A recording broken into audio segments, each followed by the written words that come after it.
Welcome to Utopias now.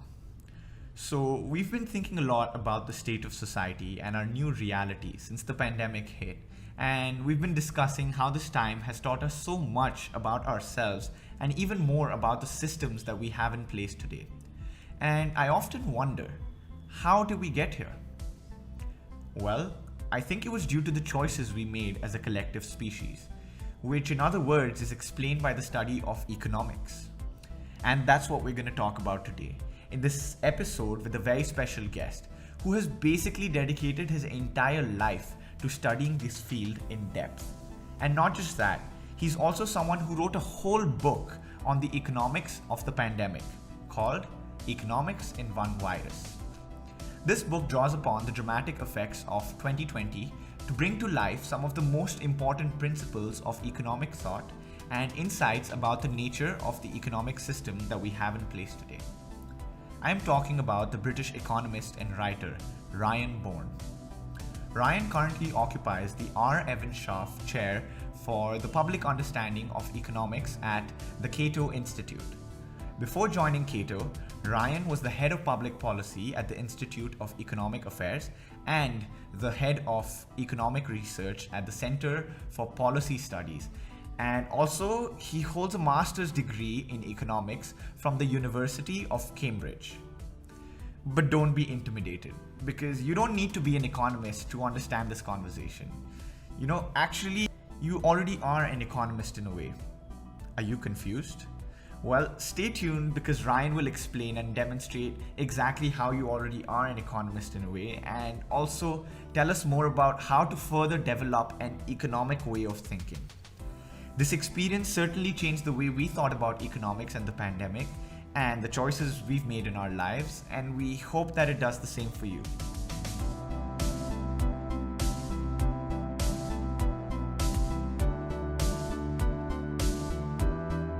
The first question I wanted to get into, to sort of melt the ice, as Scharf would say, and that's quite intentional instead of calling it break the ice, was to ask about was to talk about these notions of what an economist is. And so in Australia, I remember in high school, my teacher would say that economists have to be a certain way. They have to be very proper. They have to speak very formally. And this is what an economist is. And, the LIBOR rate is 0.02%. And, there's a sort of idea of what an economist is. But obviously reading your book, that is not necessarily the case. There's a lot of interesting things that are demonstrated through your book, a lot of interesting concepts, and they are very applicable not only in a academic sense, but in a pragmatic sense. They're very practical.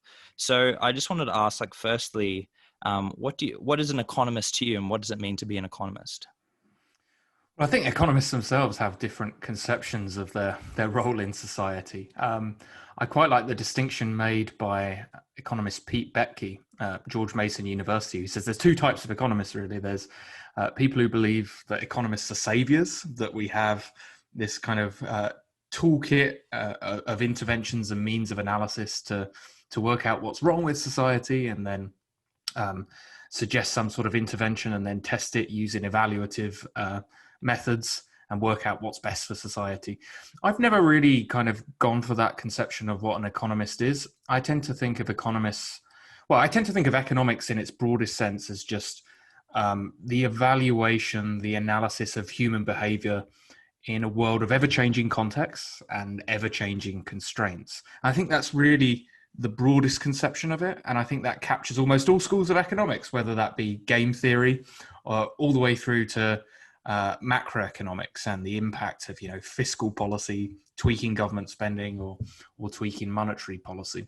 And in that regard, the pandemic has been a goldmine for thinking about economic ideas, because as a result of all the disruption we've seen, lots of different decisions have had to be made, both at an individual level and at the level of governments, that have had really consequential impacts. And economists, I think, have a good grounding in how to think about those choices and how to evaluate those choices.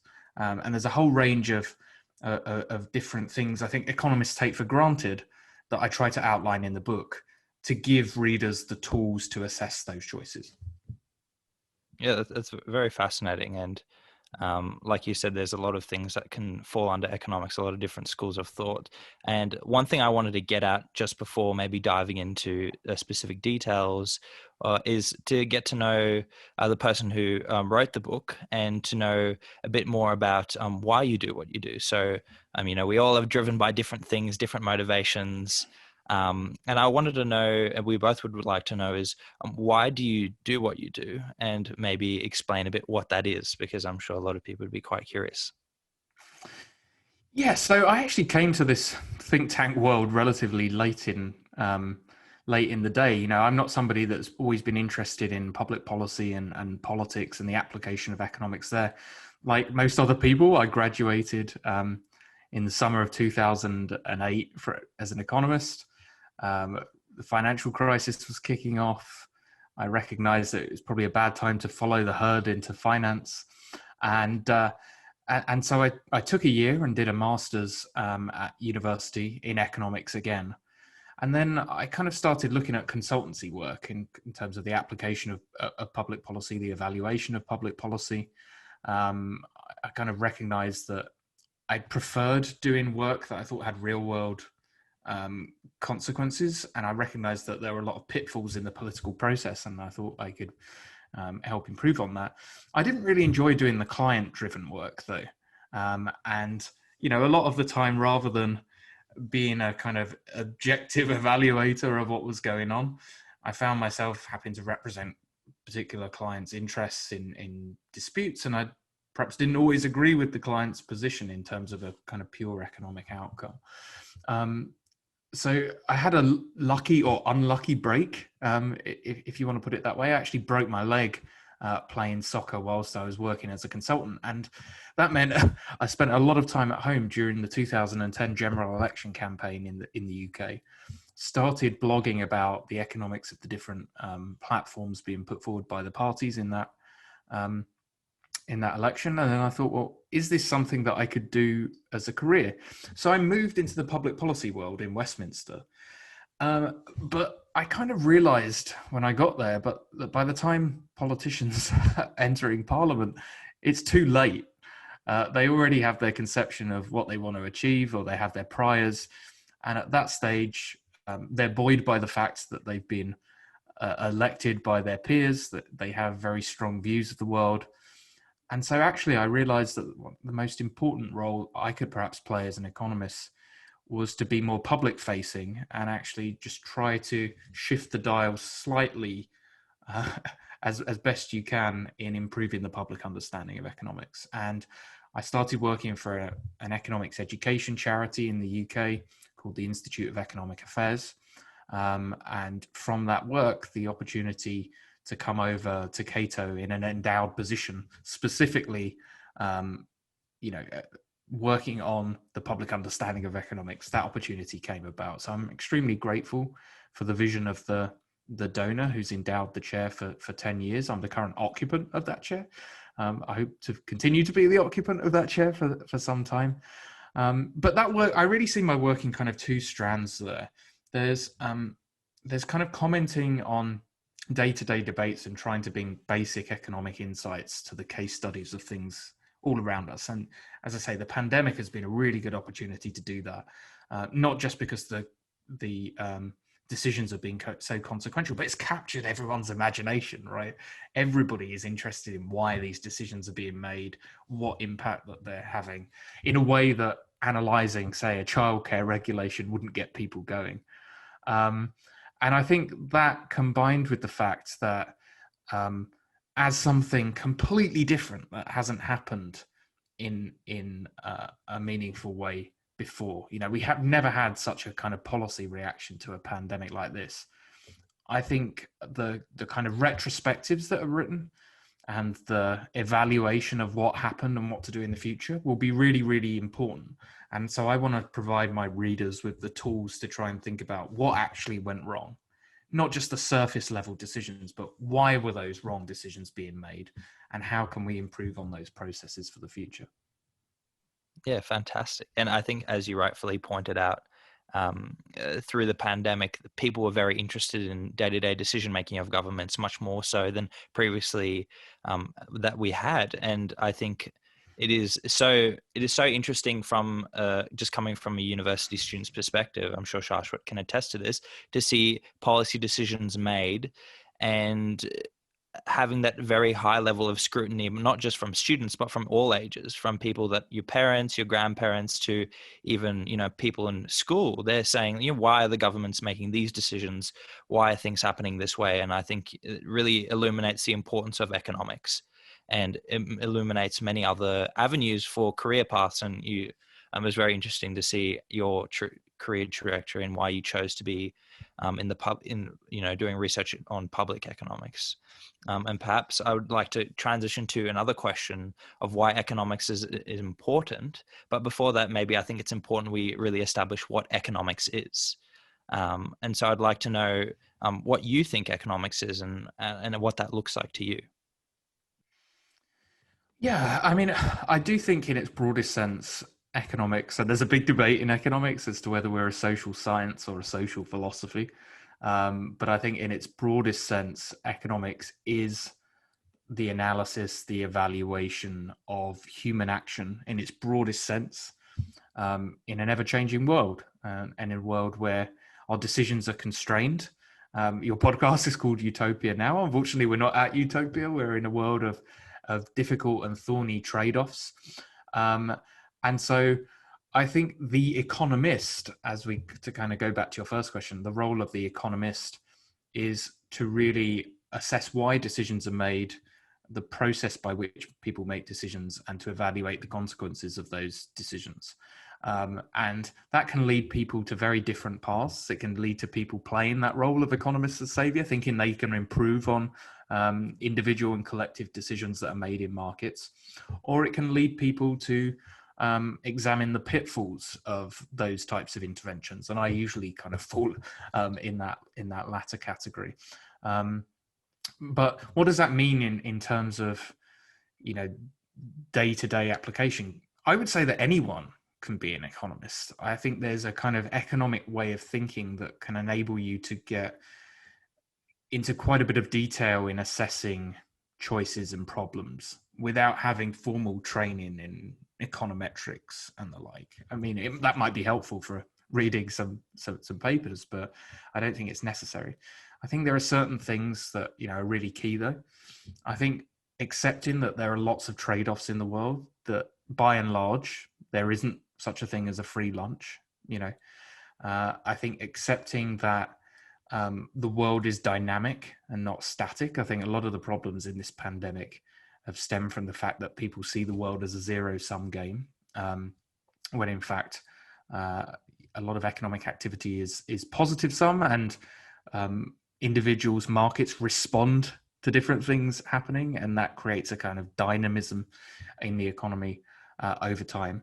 And also that there's behavioral responses to everything. So we're not just inanimate objects that act in a certain way when some sort of stimulus is applied to us. We're human beings whose expectations about the world change when public policy changes, mandates change, and kind of disentangling that relationship between public policy and private action, I think, is another really underexplored thing. So economists have a means of thinking about the world that I think lends itself quite well to thinking about what we've lived through in the pandemic. And in its broadest sense, I do think economics is just that. I think economics is a social science, a social philosophy that collects tools and frameworks and visions of the world that help us try to understand human choices in an ever-changing world. That's so fascinating, Ryan, the way you put that, and the spectrum of being a social science and a social philosophy, because I read somewhere that science talks about what is and philosophy talks about what ought to be. And economics, I feel like, is that spectrum of trying to navigate those spaces of what is, understanding that, and then what ought to be, and making better decisions to go from what is to what ought to be.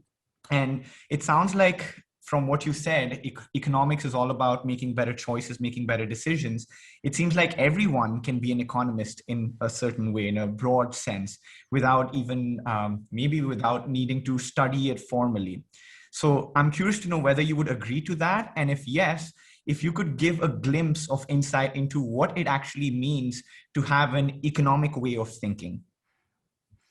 Yeah, that's a really good question. I think to a certain extent, we are all economists in the sense of we apply economics, sometimes unknowingly. So a good example of this is something that I describe in the book as thinking on the margin.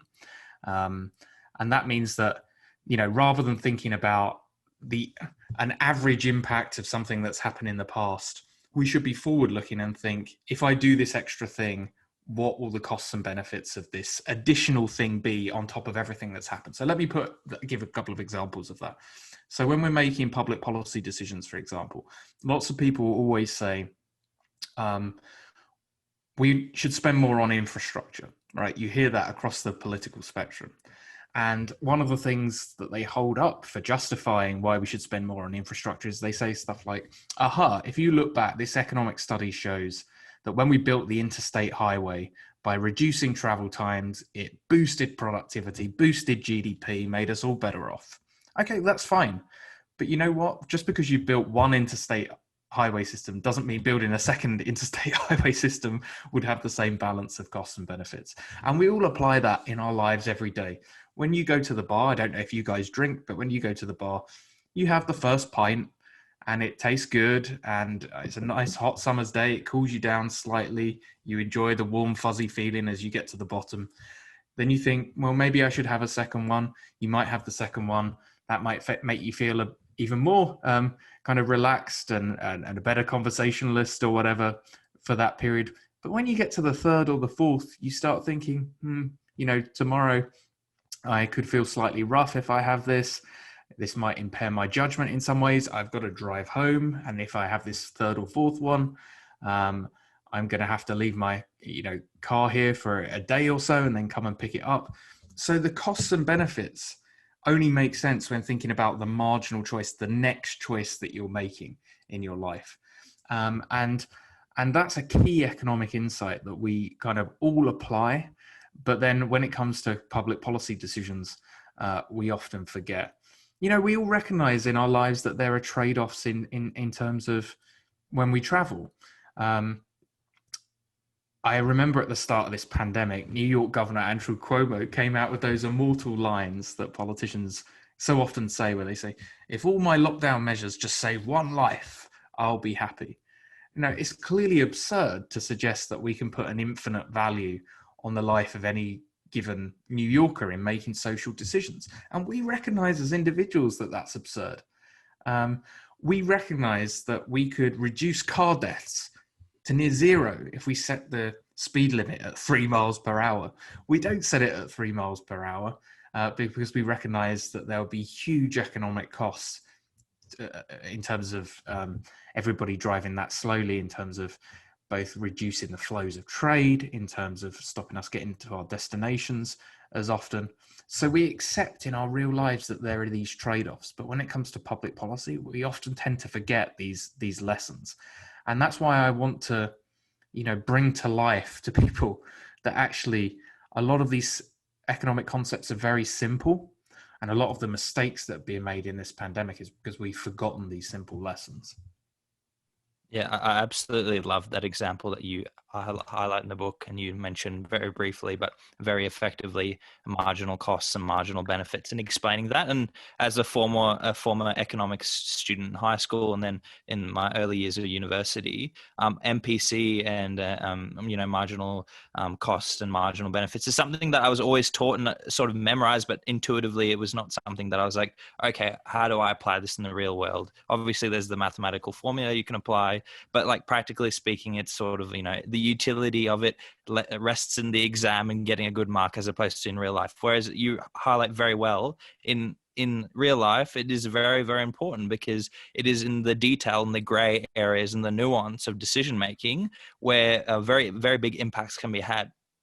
And this actually going back to marginal thinking, where you mentioned that in chapter 7, Thinking on the Margins, I wanted to ask a question about this, and it relates to another book by a Stanford professor. Her name is Susan Lioto. She has a book called The Power of Ethics. And one of the principles she talks about in the book it's called banishing the binary. And essentially, to give a quick summary, it's when you're making tough decisions, specifically ethical decisions, there's a lot of black and white thinking that can be applied on the day-to-day life, just because it's quite easy to, label things as right or wrong.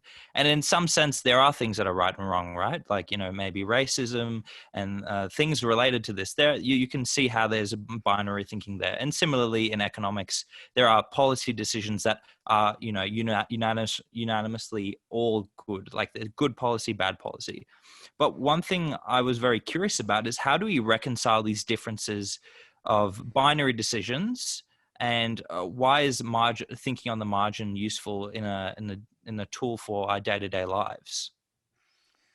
So a key insight of thinking on the margin is that the optimal quantity of almost anything is not zero. There's a really funny example of this that I mentioned in the book that one of my colleagues came up with, which is when McCarthy was trying to hunt out communists in the State Department, he made this comment, which is, if there's just one communist in the State Department, that's one too many. And okay, one communist in the State Department may have done a lot of damage to US interests, but the costs of trying to monitor and seek out one communist in the State Department relative to the benefits of eliminating them was almost certainly an adverse calculation.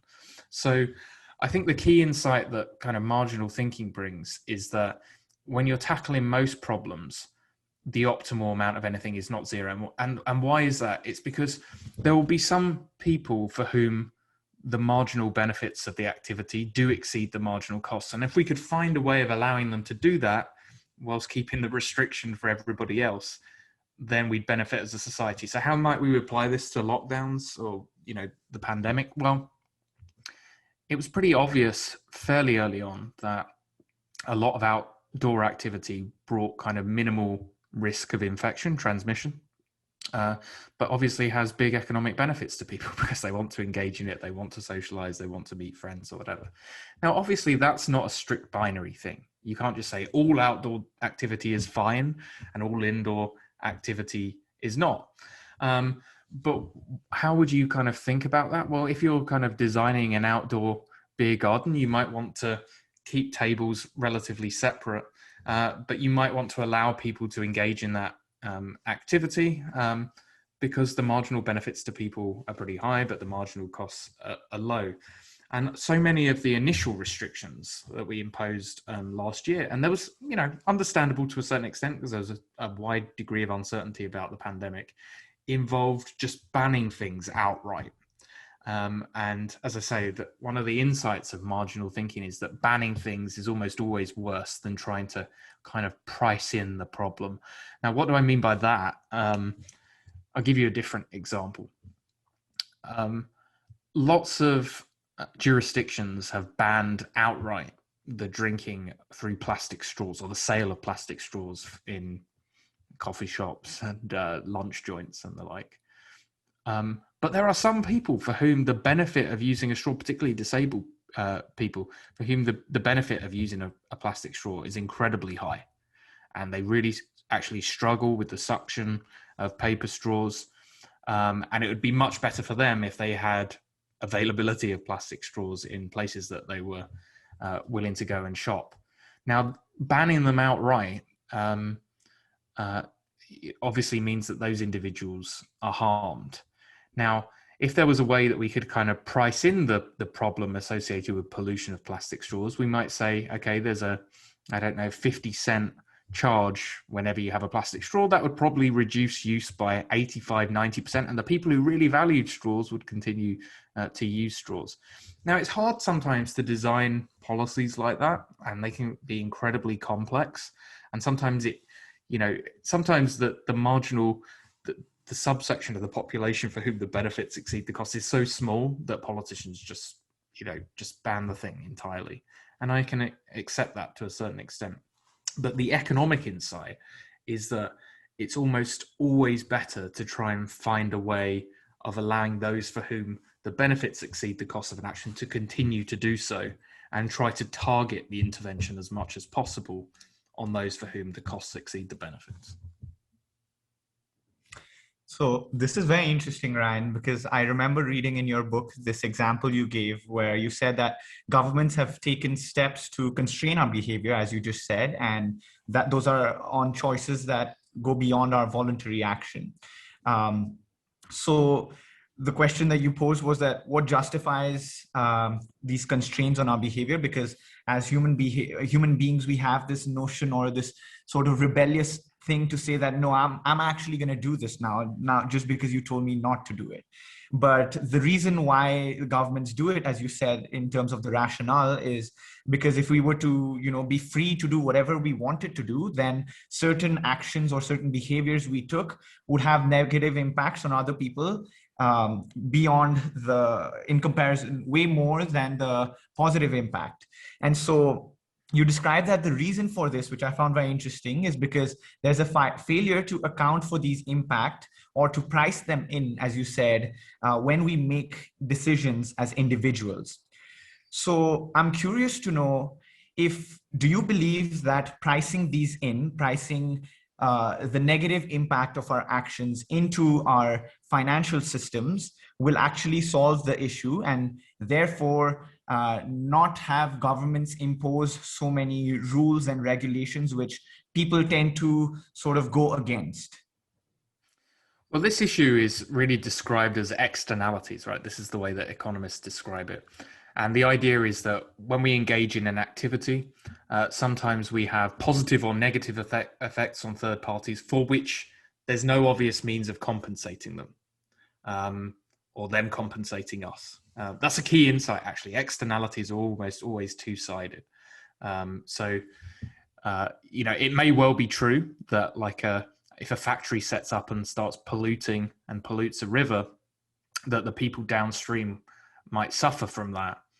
But in economic terms, they could also move elsewhere. So the externality is kind of both in both directions. And one of the key insights of an economist, Ronald Coase, is it's not always optimal, despite what people's moral instincts are, to impose any sort of intervention on the polluter. Actually, sometimes it can be better to impose the restriction on the person who's been polluted on, if you see what I mean. So, it may well, let me give another example. Suppose that there's an airport which has noise pollution, which keeps people up in the village below the flight path at night, and those individuals are suffering.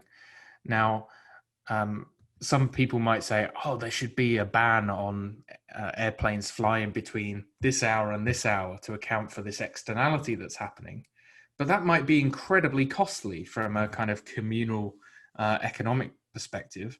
And it might actually just be relatively cheaper to find ways of the airlines compensating the individuals living in those houses, or else insisting on some construction efforts which made these houses more noise proof from the planes or whatever.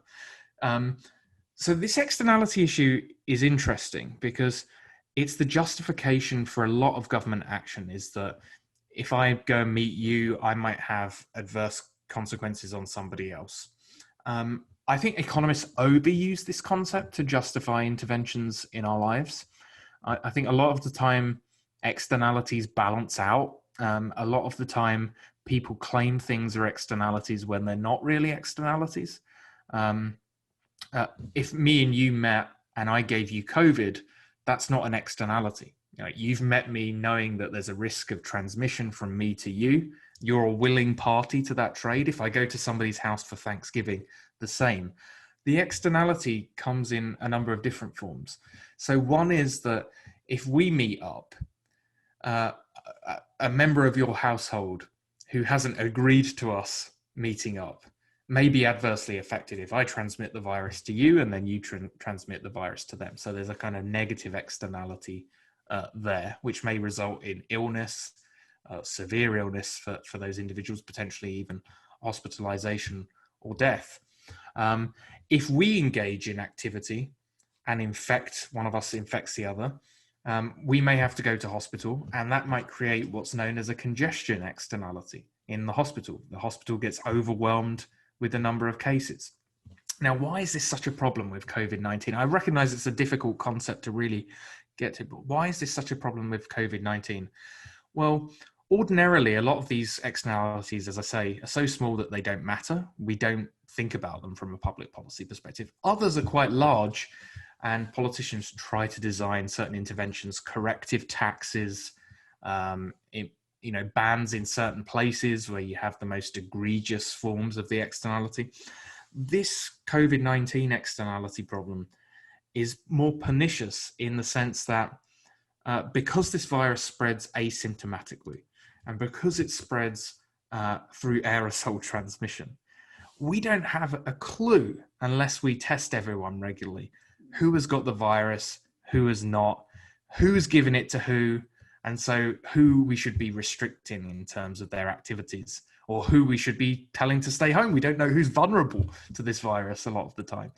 And as a result of that, I think it was almost inevitable that there were going to be some restrictions, some mandates, some changes to our lives that had to occur at a whole society level. Because without means of identifying who was infectious or who was at risk, separating people out into different groups or applying very targeted measures to deal with the externality was extremely difficult. And I recognize I haven't quite answered your question, but that's kind of my best effort as describing the externality problem, because that is a more difficult economic concept to grasp. Yeah, for sure. I think, despite the complexity of the question, I think you still did a very good job at summarizing and discussing externalities. Like we were saying earlier, a lot of these economic concepts in the context of maybe the education system go over a lot of people's head, but I'm sure through the illustration of just the pandemic and applying that, intuitively, it makes a lot of sense to people. And I just wanted to go on a similar point and just talk about maybe in relation to externalities and the costs and how it's equated in our economic system currently. So as a part of our podcast, Utopia is now inherently there is an essence of progressing forward. And there's a quote we love to use by a philosopher called Eduardo Galeano, and he talks about striving towards the horizon. And even if you don't really get there, you're still trying to move one step forward. And there's another writer called Roman Krasanik who wrote The Good Ancestor. It talks about long-termism, posterity, and he talks about the supply and demand graph, and he makes a critique of modern day economics. And he talks about how the supply and demand graph is usually drawn on a piece of paper, but it's not drawn on the backdrop of the environment. And so that's the critique he lays out. And a question I was wondering is that with externalities, like you said, usually there's always a balance, but in some sense within the context of maybe climate change or environmentalism and biodiversity, we can see that maybe things are not exactly balanced. In a sense, maybe economically in the traditional sense they are, but as we can see through just increasing temperatures and maybe increasing destruction of bioenvironments, this may not be balanced. And so I was wondering, is it our moral imperative or maybe economic imperative to pursue externalities in an economic system that truly reflects the cost of whatever is being done, whether that's environmental damage or moral damage or anything of this sort? One of the big challenges with the externality framework, and why I think it's so abused often, is that often it's incredibly hard to determine what that price is. And I think behind a lot of the climate change debate is really a debate as to the extent to which temperature, the worst case scenarios will occur, the likelihood that will happen. And even if they do occur, to what extent will that result in significant harm to human and environmental welfare? Because in the interim, of course, we'd have got much richer. And as a result of being much richer, we may have found other ways to adapt that help mitigate those consequences? So I admit that this is a really, really difficult question. My concern, though, is that a lot of environmentalists and a lot of politicians especially have moved away from just thinking about trying to deal with the carbon emissions or the greenhouse gas emissions externality, and are using this to kind of try and reshape society generally. So as an economist, when I'm assessing climate policy, and I don't write about it particularly often, it's a bit outside of my wheelhouse, but our starting point for comparison of other policies would be, okay, try and figure out what the social cost of carbon is. Think about a way that you could create a carbon tax border. Probably it would have to be a border adjusted carbon tax, so you don't just export all of your emissions, and allow markets to find the cheapest ways of mitigation, given that you've priced this into the system. And that might be some people deciding to renovate their homes to make them more energy efficient. It might be people moving towards electric vehicles. It might be people taking fewer flights because the externality is priced into the flights. It could be a whole host of different things. But rather than doing that, politicians have a tendency to try and kind of plan in an industrial sense. So they look at, okay, X% of emissions come from the transport system, so we have to get that to Y% by this date. And I think that's an extremely crude and could be a very, very costly way of trying to deal with the problem. And as a result of that, I suspect that there will be a lot of political pushback, because when you try and do drastic industrial things rather than allow the incremental process that plays out in a market, you tend to upset a lot of interest groups. Now, those same interest groups, of course, would rail against a simple border adjusted carbon tax. You've had this debate in Australia already, so I'm not pretending that there's any easy option. This is not in the immediate term. You might think there's economic benefits down the road, but in the immediate term, this is not a cost-free endeavor. So I would just kind of summarize by saying, I don't think politicians have squared with people what the near-term costs will be. And I think the near-term costs will be relatively large. And you have to make the moral case that you're doing this primarily for future generations. But trying to work out exactly what those social costs will be is incredibly difficult, because we are an adaptive, ingenious species in many ways. And I don't think many of us can even perceive the types of technologies that might exist that allow us to live more environmentally friendly lives in the next 20 to 30 years. And so I think planning an industrial policy on saying we're going to have this amount of nuclear, this amount of wind power is just the wrong way of thinking about and framing this question. Yeah, for sure. What I'm hearing is that in some sense, we need a solution that allows us to think on the margin as opposed to thinking in binary terms. That's what I'm getting. That's the big sense I'm getting. Well, I think there's two things. There's that, and there's also the recognition that the economy is economic outcomes are a process of trial and error and market experimentation. Some things will work and some things will fail and be a disaster. So having politicians kind of pick particular industries and going all in, I think is just a really dangerous way of doing things, because it creates sunk costs and then creates interest groups. And I would prefer as a starting point that we thought about the price of things and then allow people to adjust according to their own values, rather than trying to impose from the top down what those values should be. Yeah, for sure. It seems like a similar problem to bring philosophy into this, to the utilitarian calculus. What is subjective and what is important to others is very hard to determine. But I wanted to ask another question, and it's in relation to in relation to decision making economics, and then we can go back to pandemic economics, especially because that's a very big interest. It's in relation to, like I said, decision making, and you may know there's a behavioral psychologist named Adam Grant. He's written a lot of popular books. He's a professor at Wharton, and in his recent book called Think Again, he makes the challenge to all of us to make sure that we have this adaptive thinking, that we don't get fixated on a particular way of thinking and constantly question our thinking. So even me believing that book is important, I should question that as well, which is an interesting paradox. You mentioned in the book that you're a libertarian economist, which is something I'd love to learn more about.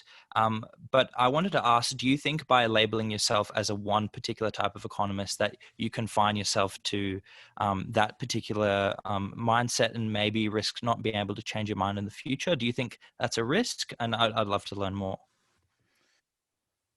Yeah, I mean, I think that having some sort of ideological framework about the world, I think, instinctively we all have our own ideological framework based on values. But using the term ideological, or putting the word associated with your ideology before your profession leaves you a hostage to fortune, I have to admit. But in some respects, it can lead to your interventions being more powerful in some senses.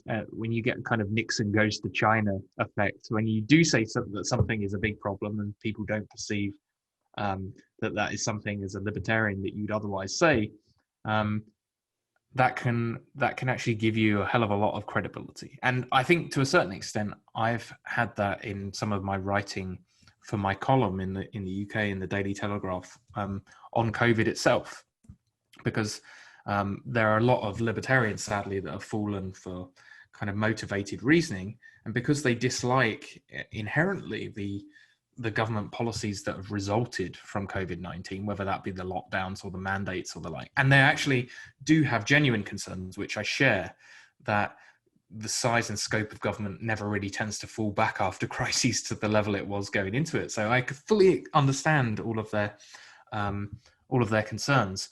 But as a result of that, there's been a tendency among certain groups to reach for arguments outside of their wheelhouse that comport to their ideological priors. And we've seen that with, discussions about how dodgy PCR testing is, or people suggesting that the virus is much less virulent in terms of infection fatality rate than it actually is, kind of downplaying the efficacy of certain interventions, even when it's clear that the curves of infections of deaths have shifted pretty fundamentally. So I think there are advantages and disadvantages. I mean, what I'm kind of signaling with that, and I think labels are actually important, is just my priors are usually from a consequentialist perspective. A lot of government interventions don't tend to achieve their objectives, and even when they do tend to achieve their objectives, they impose a lot of costs on a variety of people, which quite often are left unspoken about. And I'm confident in that prior from a kind of empirical perspective.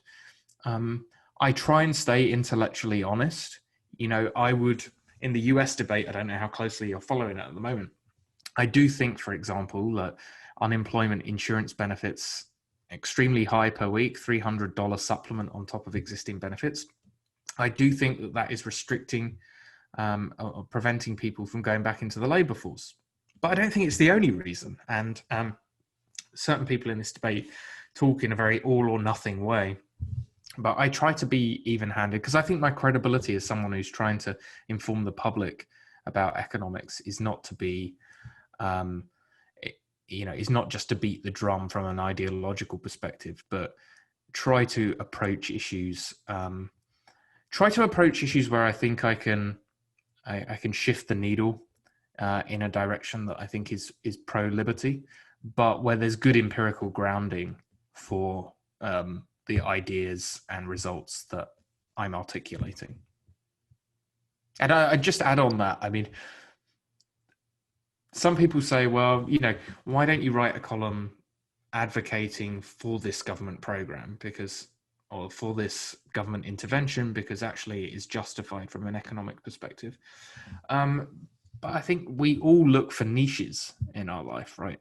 There are already 20 think tanks arguing for some sort of certain government intervention. I think it's better, my time is better spent focusing on issues that others are not spotlighting as much. Thank you so much.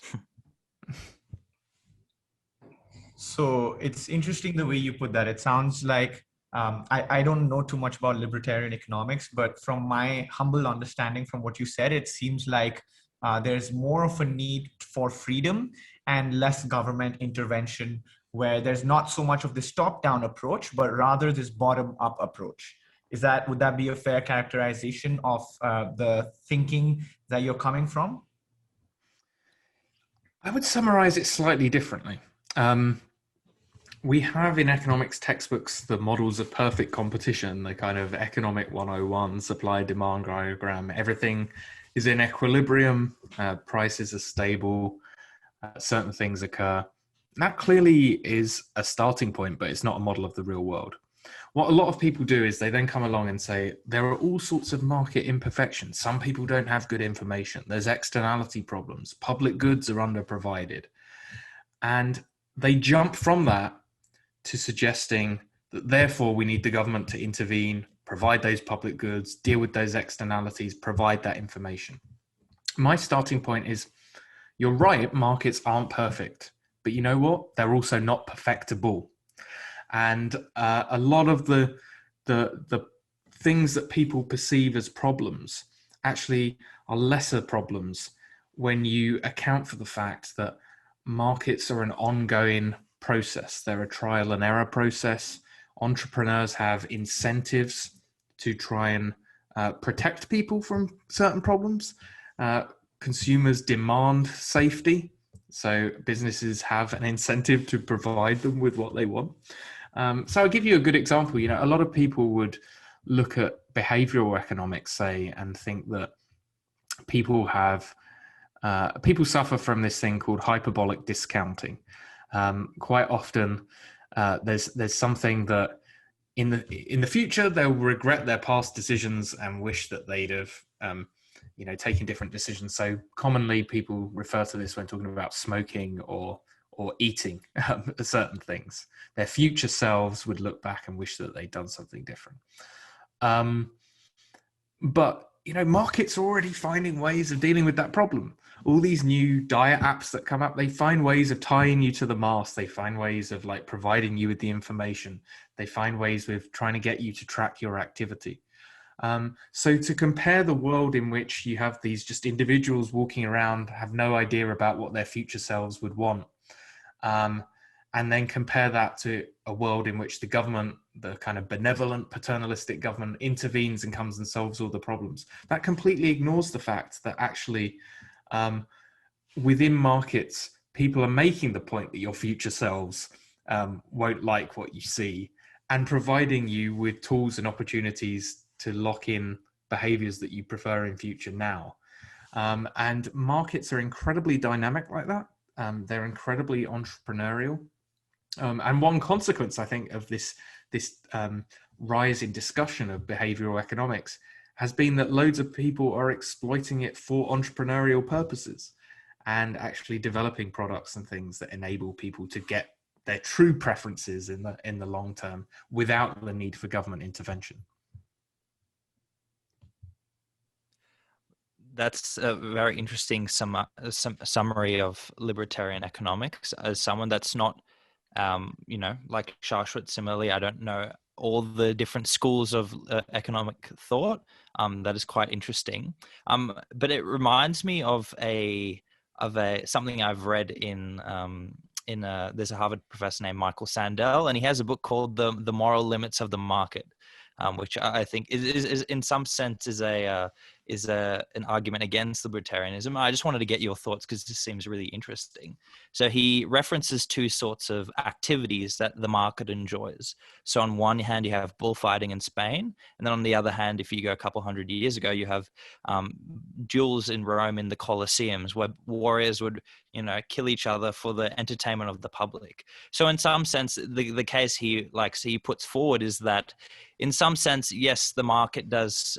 It can create solutions. It can internalize the externality, I think, is the way to put it in economic terms. But in other terms, there are limits to the market, which in some sense can encourage things that are maybe unethical. You could say, like, bullfighting, or, just murdering other people for the sake of public entertainment. I'd like to hear your take on that and get your thoughts, because it just popped out of my mind. So I agree with him that there are certain things that are morally unacceptable, and so we ban them. Yeah, nobody would be in favor of allowing a free market in murder, for example. So clearly there are limits to a market, but I think that's a truism that is, I think he's either trivial. The point is either trivial or wrong. It's trivial if we're just saying that there are certain things that we have all decided are morally unacceptable, and so we're not going to allow them to participate. And that can change over time. And there's a moral debate to be had around things like bullfighting and whether you should allow people to knock 5 bells out of each other in a coliseum. I mean, we have that to a certain extent, right, with boxing continuing now. So why is boxing any inherently different? Obviously, it's much riskier in terms of death risk fighting in the coliseum. Where I disagree with Michael, though, is that I think I start from the premise that anything that you are able legally and morally to do for free, you should also be able to do for money. Because there we're just arguing over the price, right? We're arguing over a zero price or a positive price. So I'll give you an example, controversial example. I think that given you're able to do kidney donations for free, you should be able to be paid for your kidney. And I think that would actually improve the matching and save a hell of a lot of lives. And they do this in certain countries. I think that we should have had human challenge trials that would have sped up the vaccine process, where young and healthy individuals who are willing to accept a payment are paid to be deliberately infected with the virus in controlled conditions as part of testing various vaccines. Especially when we were at a stage where we knew the death risks for certain age groups, I think free individuals should be able to judge those risks, judge that against the payoff that they would receive, and judge whether that's something that makes sense for them. So I know that is a controversial starting point, but I think it's very difficult to argue that. I think it's very difficult quite often to argue things are morally wrong when you're just debating the price. Interesting. So I have two challenges to what you just brought up. So the first thing you mentioned was that, for example, Colosseum fighting, obviously, like, people murdering each other, just ban the activity, right? In my mind, that seems inherently anti-libertarian, because what you're saying is some sort of body or government institution, etc., is imposing a certain authority over a group of people or a population and saying you are not allowed to do this anymore. So the first thing I would say, isn't banning things inherently anti-libertarian? And that's coming from a place of curiosity. I'm not too sure. And then the second thing, in terms of kidney, selling your kidneys for for the price of whoever is the highest bidder. In some sense, would you say that's correct if people are doing, if, for example, maybe this is typical street philosopher, pull up a random hypothetical example. If people are selling their kidneys in an environment where it's not because they can make money, but they have to, otherwise they will starve, or they won't be able to afford food or clothing or send their children to school. Isn't that morally doesn't that go against, I guess, morality, or isn't that maybe quote unquote wrong if people have to do that because of out of necessity, because there's not that equal playing field, and until we get that equal playing field, we can't really let the market determine that? I'm not too sure if that question makes sense, but feel free to clarify in case anything is a bit confused. Yeah, so I mean, on the first point, in my libertarian utopia, utopia is now, I would be probably more permissive than most other people on what activities could take place. There's a whole host of what I describe as victimless crimes. Things would be legal. I probably wouldn't be morally opposed to people participating in duels and activities if they wanted to engage in that, given the risk with rewards that they face. But clearly, there are some things that we all accept are morally wrong, like individuals being harmed against their will.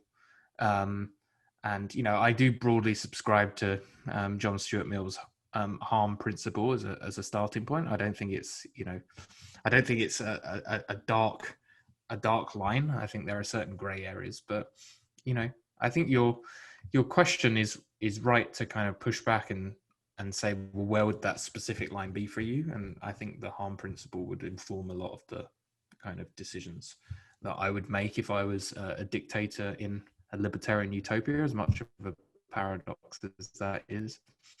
On the second question, you're essentially going to, as I understand it, you're challenging it on kind of inequality grounds, right? So that some people are so poor that they would feel the need to sell their kidneys for money in order to live. But I think you're kind of identifying the decision in a vacuum. I think if, as a society, you're making judgments about what is morally right, your moral contention there is that as a society, we shouldn't leave certain people in such desperate poverty that they have to engage in desperate actions like selling their kidneys, which would be an argument for perhaps a modest safety net, or the facilitation and allowance of certain charitable organizations and institutions to make sure that people didn't feel the need to do those types of separate things. So, and I don't think we can assess this as a moral issue, a societal moral issue, in a vacuum for that reason. Having said that, I think our starting point in most situations should be that individuals, taking into consideration their circumstances, taking into consideration the opportunity, we say opportunity cost of what they would otherwise do. If an individual is that desperate for money, in a state of nature where there is not a welfare state, and they are that desperate for money that they think the prospects for, say, their children would be dramatically improved by being able to put them into school, being able to feed them properly, then as ungratifying as observing that trade-off is, I do not think, if this is something that we would allow them to do for free, it is morally objectionable to allow that trade to occur for payment. And I know that that's a controversial view, but I'm willing to stand by it.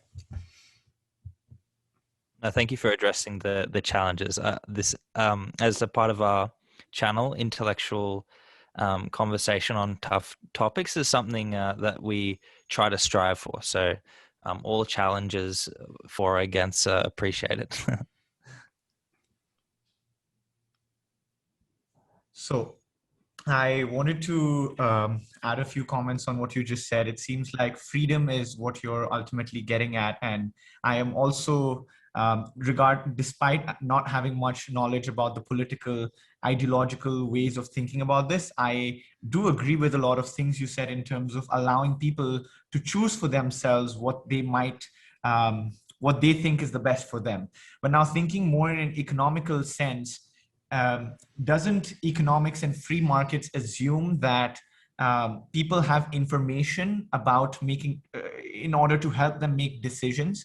And so if so, then isn't there a lack of information for people to be able to make decisions, whether they think it's right or wrong. So essentially what I'm saying is I'm all for freedom and allowing people to do what they want and choosing what they want. But if there is a lack of education or a lack of information, perhaps in the prices or our economic structures, then does that still account for or sort of morally benefit them? Or would you say that's still okay despite there not being perfect information? And I know you said we can never get to perfect information, but shouldn't we try to get more closer and closer to that information and then allow people to just make whatever choice they want for themselves? Does that make sense? Yeah, but I think you're kind of referring to issues where the information, where the truth is clear cut, as opposed to an issue of competing values or trade-offs, which is where the difficulty really comes in. Markets have within them error correction mechanisms for weeding out people providing false information about their products. You know, if I start buying a food product and I get constantly sick from it, I start going on message boards and complaining about this product. Other people then refer to it. There becomes a news story. The company gets pushed back and decides to take these products off the shelves. Now, so in some cases, obviously the costs of that faulty product or whatever would be so large that it would be better to have some sort of checks and balances prior to the product going to market. So I'm not pretending that there's absolutely no scope for regulation or quite often within industry kind of self-regulation in some respects, you know, accreditation and standards and the like. But that is part of the rich tapestry of what makes up a market economy. There are some countries, for example, where in terms of childcare, there's barely any regulation because parents really demand a safe space for their kids to be looked after, to be cared for, to improve their development. And so it's within child carers' interest to group together, to be assessed by an authority that they all have confidence in, to get a kind of check mark accreditation to show that they meet particular standards. And I think this is a really underexplored area of market activity. When I refer to the market, I think a lot of people think about the actual kind of bazaar, you know, like the trades that take place for money. When I talk about a free market, I'm not just talking about the actual market activity takes place. I'm really talking about the broader freedom and constraints that, if left unhindered, markets and civil society would develop to shape behavior. And we know from many, many different sectors historically, even today, that even if there's no government regulation of certain things, you do get this development of accreditation and standards and the like, because that is something that people demand. And that is something that other intermediate institutions within society can provide. So libertarians aren't, you know, pro-market in the sense of they're pro-market and anti-government and anti-community solutions. They see a balance between markets and civil society on the one hand and government action on the other, and worry that a lot of the time, not just does government action create unintended consequence for markets and civil society, but a lot of government action actually crowds out some of the solutions that would occur at a more local, granular level to deal with problems that actually do arise in market activity. Yeah, it's very interesting the way you frame that, because before I used to think of markets in this sort of bizarre way, or like, you know, capitalistic markets. But if I was to, again, just going off street philosophy, try to philosophize what is a market, and if I was to say a market is simply a space where an exchange of information takes place, whether information is words or information is an object, that goes a little bit meta. But even this, in that sense, is a market, because we are exchanging information and there is a transfer of information back and forth. So I really like what you said in terms of thinking of markets in a different way.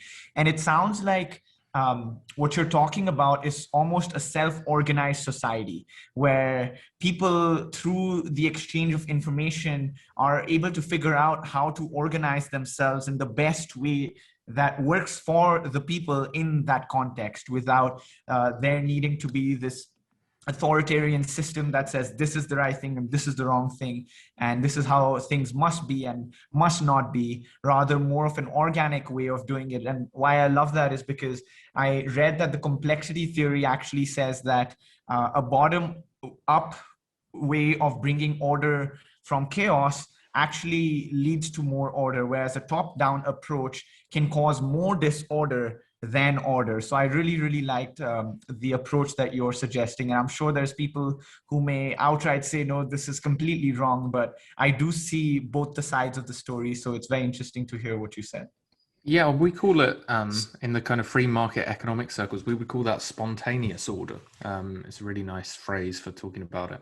And, spontaneous order is governed by, if you go back to your kind of Friedrich Hayek, it is governed by norms. It's governed by implicit rules and customs and ways of doing things that develop over time to weed out mistakes.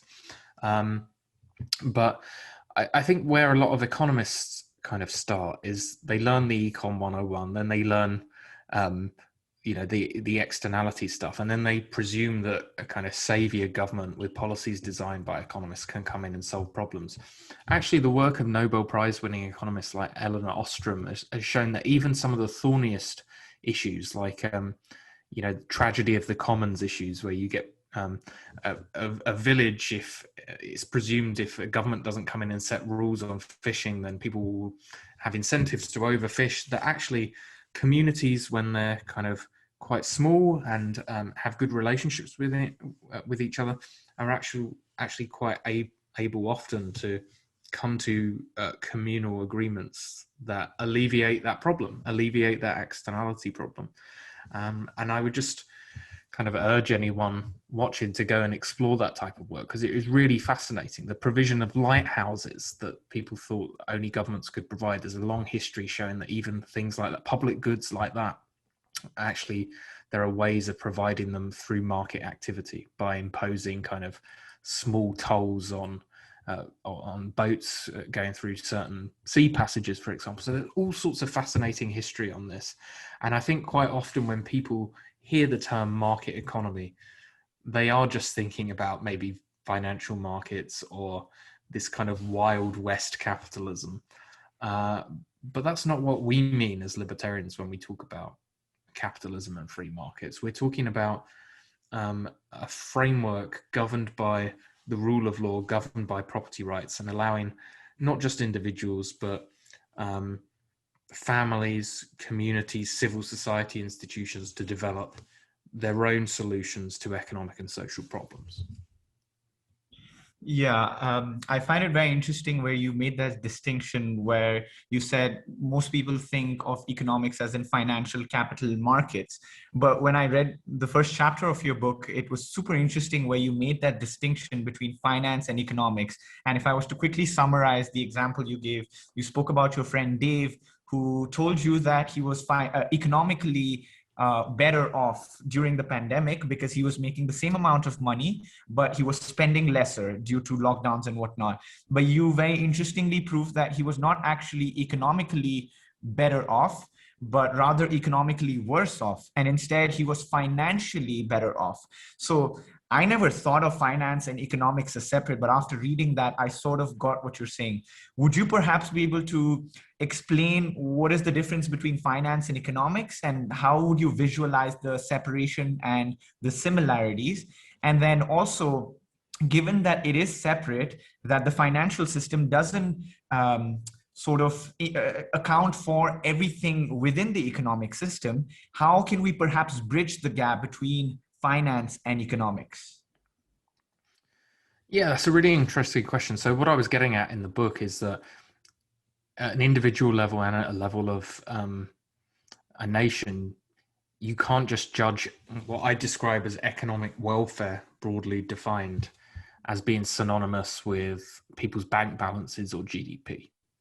Now, why is that? Well, as I said, economics is really about human choices in a world of ever-changing constraints and ever-changing contexts.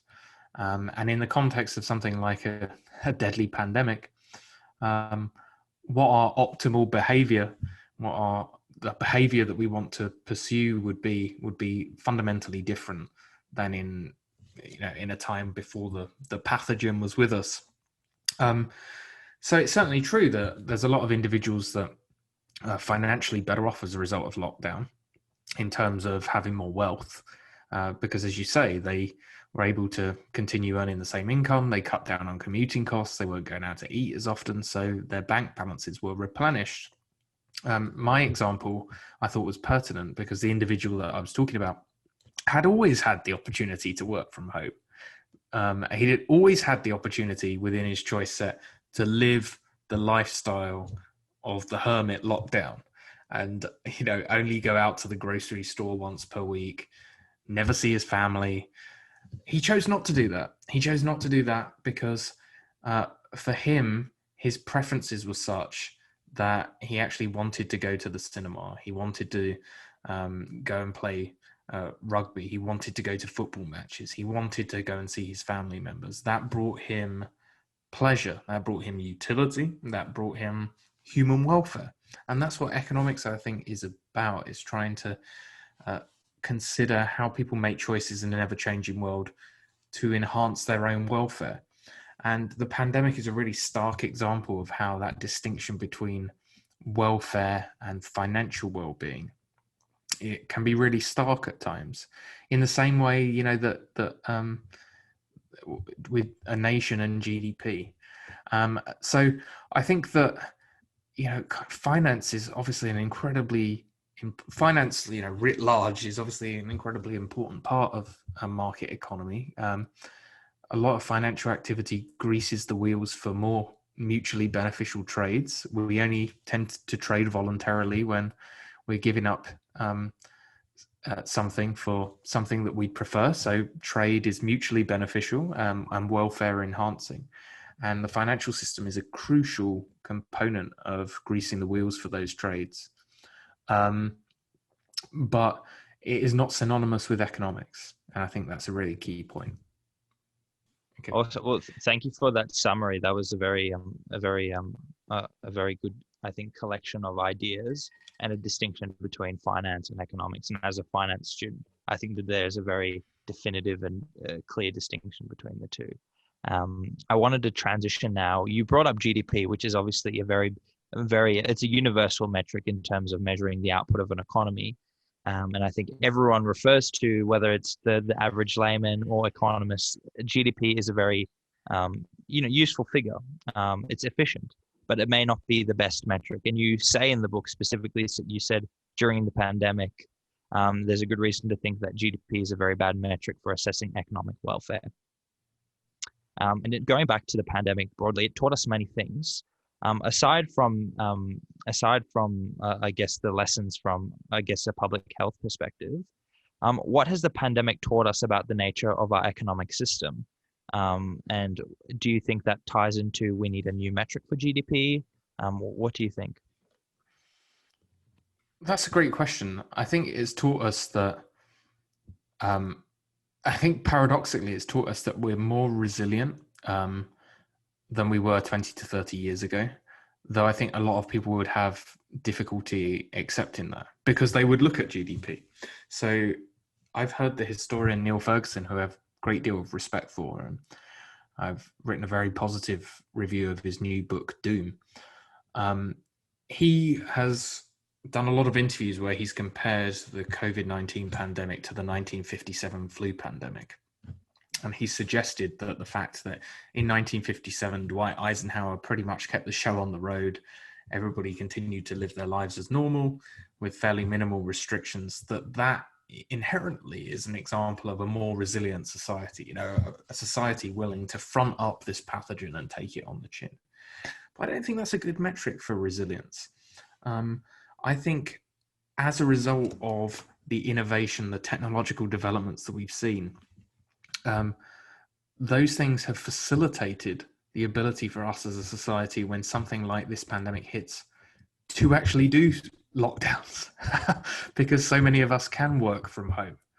And the fact that we can continue engaging in our work activity, a large proportion of people have that option that they didn't have, 60 years ago, is an example of a society that in many respects is more resilient now than it was before. Now, there are also a whole host of other ways that I think we're less resilient. I think there's much more bureaucratic, where I agree with Ferguson, is there's much more bureaucratic dysfunction now.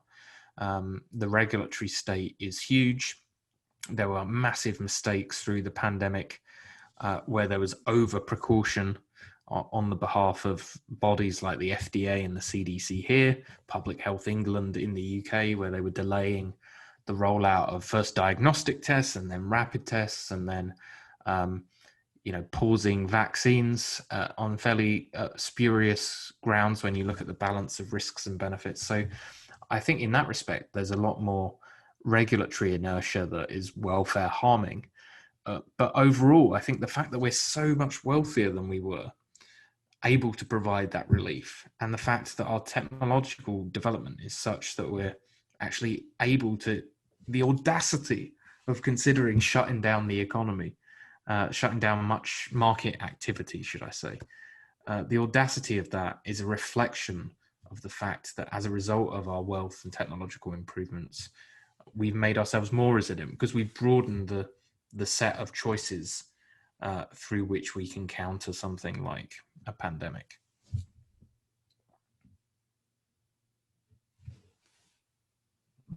Thank you so much for that, Ryan. There's a lot of lessons that we mentioned, and I guess the last thing I would like to say as well, that I think the perspective we're taking is a very Western perspective, but where Shashwat is sitting in India right now, there's obviously a lot of tragedy that's going on amongst other developing countries as well. And I noticed that you mentioned in an article before that there was somewhere in India they wrote an article using your elements of your book to sort of aid whatever research is going on there. And so I suppose for all those that are listening that are not that have the privilege that we have living in a Western country or have access to a Western country, I suppose it's just very interesting to see that from an economic point of view, because we can actually have a view and look at everything whilst being in the comfort of our homes. I would say on that that the lessons that I try to get across in the book are universal, but in terms of the application to specific decisions, that differs greatly dependent on where you are in the world. And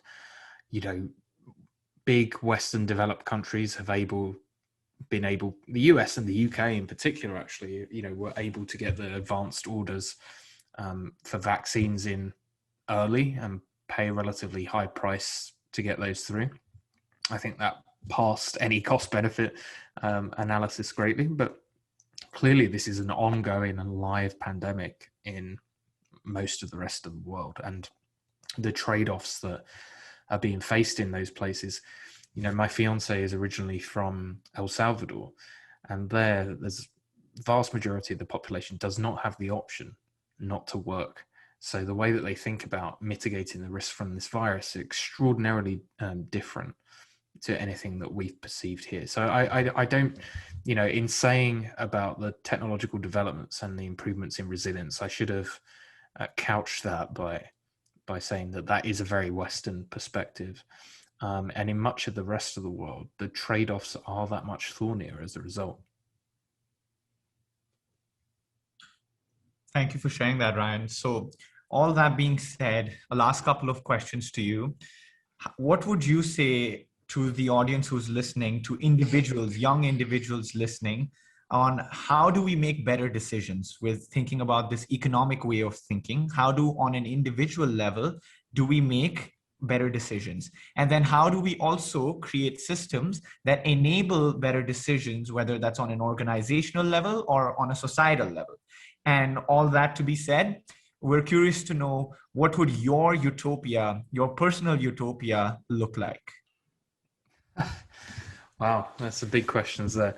I think an individual level, one of the things that people fall for a lot is they fall for the sunk cost fallacy, right? because you've invested a whole amount of time and money and effort and endeavor into something.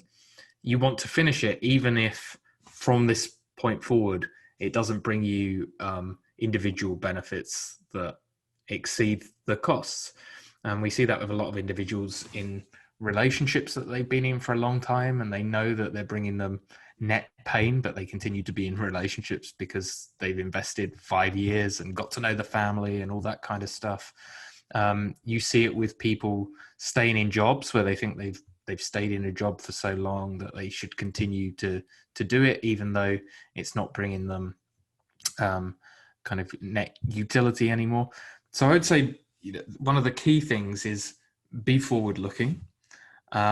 Think about things on the margin and don't fall for the sunk cost fallacy. From a personal perspective, I tend to very much think on the margin in the sense as I don't even try to plan my own life in any more than a few months at a time. I tend to try and take things as they come because we do live in an ever-changing world. The only thing that I've planned recently is my wedding for June 2022. And one of the reasons that I pushed it out so far is I recognized that there were going to be all sorts of ups and downs with the pandemic in the interim. And I wanted to push that decision, or push that event off for as long as possible, such that I gave the best chance of there being a degree of normality from that. So I think at an individual level, that's really key. I think at an organizational, societal level, I think beware of kind of fads and conventional wisdoms is extremely important. I know that's not strictly a kind of pure economics thing, but change entails big costs, and a lot of changes are transient. I remember there was a couple of months ago now, there was this new social media app created, Clubhouse. I don't know if you guys have even heard of it or used it. It was broadly a new social media platform where you could go on and essentially have conference-like events where you have speakers and you can invite audience members to come to the platform and speak, and people just go on there and have very long conversations, often about very interesting topics, and you could raise your hand to want to talk or whatever. Now, a lot of organizations saw that and it had rapid growth for a month or two. So lots of organizations, social media teams invested quite a lot getting to know how to use the platform. They spent time training people on how to use it. They signed themselves up, they built groups. And as far as I'm aware now, it's completely plateaued as a platform. It doesn't seem like it's going to be the big thing that everybody perspective, but people, I don't think, thought rationally about it, and I think fell for the fact that it was a fad and jumped all in. And that is the key point that I kind of want to make here, is that if you have an idea or a concept or a vision, try and experiment things on a small scale first, because good economics should be scalable. If something doesn't work with your local group or your local community, it's probably not going to work at a national level, which is, a national level is a subset of lots of different communities. And if you think your community is representative of the nation, then trialing something somewhere, I think, is really key before you jump all in. And I did that with my book. I wrote a couple of chapters, sent them off and said, do you think there's something in this? Before I then plunged in with a 16 chapter, 320 page book. So what would my utopia look like? I think no pressure, by the way, no pressure. Well, I tend to be one of those people. I'm pessimistic in the short term and optimistic in the longer term. So I'm really I think human creativity is our greatest resource, and I think often gets ignored in the environmental debates actually that we were referring to earlier. So in the long term, I think that technological improvements, new products, goods, ways of doing things, scientific advances will mean we're able to live much wealthier, healthier, environmentally friendly, comfortable lives. And I hope as technologies improve and we find new ways of doing things, that we have the institutions that are willing to actually give up power rather than continuously accumulate power. The 20th century was an incredible period when you think of how we got so much wealthier, and there was a big growth of government that kind of, I would say, came from that. You know, the demand for government proved to be very elastic to income. As income went up, we demanded the state do more and more because we valued security. I think we're about to go through a technological transition which could fundamentally alter the way healthcare is provided, the way education is provided. And actually, I think that will give like big opportunities for non-government actors to get in on those sectors and provide us with the things that we want and need. I think we'll only realize the benefits from that if actually politicians, governments are willing to give up power in the longer term and not just continue to accumulate it. So I'm ending on a very libertarian note.